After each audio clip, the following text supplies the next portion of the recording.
This is Love Notes, daily devotions from Holy Trinity Lutheran Church. Grace and peace to you.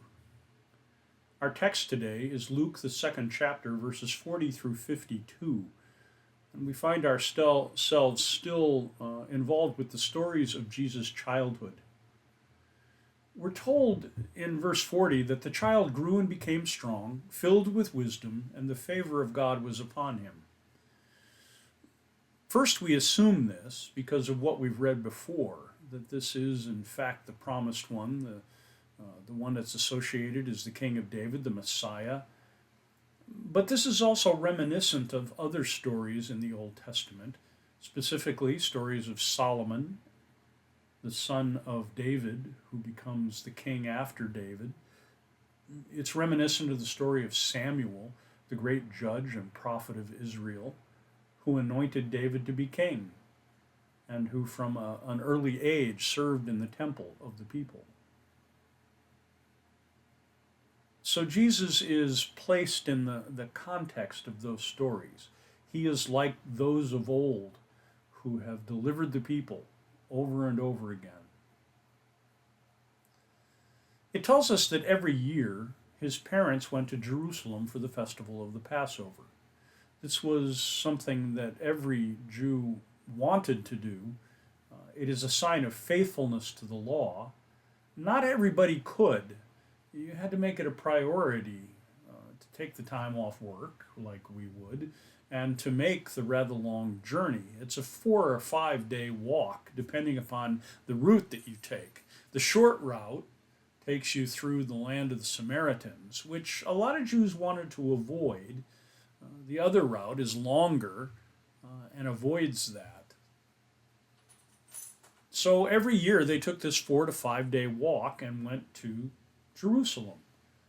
There were Passover and 2 other festivals that were celebrated each year in Jerusalem, and likely the family went to those as well. Now, when he was 12 years old, they went up as usual for the festival. 12 years old may be symbolic here. We're not really quite sure. Today, it's the age roughly when a Jewish child will be bar or bat mitzvahed, where they will become an adult member of the congregation.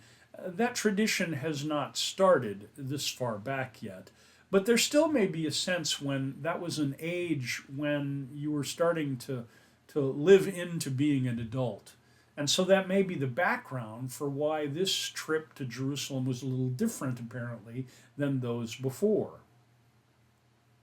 When the festival was ended and they started to return to make the 4 to 5 day walk home, the boy Jesus stayed behind in Jerusalem, but they didn't know that. His parents were unaware of this and assumed that he was in the group of travelers. It would be very common for all the people from Nazareth to have walked together. It's safer, it's more efficient, they can share the load of the 4 or 5 day journey. There's fellowship involved, and it's part of the festival. So when they make their way back, they assume that Jesus is off with his, cousins or friends or neighbors or whatever, and that as they start out, they assume that he's somewhere to be found, but soon they find that he isn't with them. They started to look for him among their relatives and friends. This isn't bad parents. This is just how people traveled then. We should be careful about making modern judgments on how people raised their children 2,000 years ago. So when they didn't find him, they returned to Jerusalem to search for him. After 3 days, that's a long time searching. But it also may be a narrative point here. After 3 days, we know something else that happens at the end of this story after 3 days, that death has become loss and resurrection has become finding. That may be the parallel that's being drawn here, that these 3 days are kind of a resurrection experience. They find him in the temple sitting among the teachers. Now he's 12 years old, sitting among the teachers. He's listening to them and asking them questions. All who heard him were amazed at his understanding and his answers. So he's a precocious child, maybe even a prodigy of sorts when it comes to matters of faith and the law. And Joseph and Mary have had a hand in that because they've raised him up in this. So when his parents find him, they were astonished, and his mother said to him, "Child, why have you treated us like this? Your father and I have been anxiously looking for him." I'm not sure anxiously is quite the right word here. Some commentators, in my reading of the Greek, say that another way to translate it would be, "We have been painfully looking for you. We thought you were dead. We thought you were gone." Who knows what could happen to a kid in that age? But they've been cut to the heart by his actions. He said to them, "Why were you searching for me? Did you not know that I must be in my Father's house?" Joseph and Mary may be the Messiah's parents, but there's another parent over the whole thing that's involved. And Jesus has this slight rebuke of saying, "Where else would I have been? This is where my real Father is." Here we see that Jesus has an awareness of his own identity. It is his Father. Now, any Jew could claim that God was their father. Abraham was their father. But Jesus seems to know something here about his relationship to God. They didn't understand what he was trying to say to them.